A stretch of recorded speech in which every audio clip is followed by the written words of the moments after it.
அப்ப போகும்போது அவங்க அப்பா கரெக்டா சொல்றாராம், டேய் இங்க பக்கத்துல சாணி போட்டிருக்குடா, இப்பதான்டா எங்கேயோ பக்கத்துல இருக்குதுன்றாராம். இவங்க போயிட்டு இப்படி திரும்புறாங்களாயா யானை டிஸ்டன்ஸே வந்து பாத்தீங்கன்னா இங்க இருந்து அந்த கார் அளவுக்கு. இவரு என்னடா பண்றது அப்படின்னு யோசிச்சுக்கிட்டு இருக்கும் போது பாத்தீங்கன்னா அது நகண்டுருச்சான். நகண்டு கொஞ்சம் முன்னாடி போயிடுச்சான்.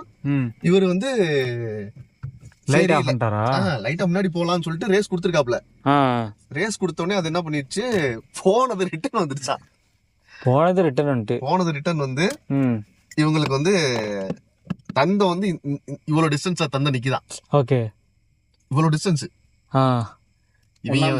ஒன்னாம் டிஸ்டன்ஸ். அவர் வந்து அவ்வளவுதான் க்ளோஸ் முடிஞ்சுன்ற மாதிரி தான் யோசிக்கிறாராம். ஆனா எதுவுமே சைலண்டா எதுவும் சவுண்ட் விடாம அப்படியே நின்றுட்டே இருக்கிறாங்க. கொஞ்ச நேரம் கழிச்சு அது மூவ் ஆகி போயிடுச்சான். அவரதான் சொன்னாரு, வாழ்க்கை முடிஞ்சுன்னு நினைச்சேங்க.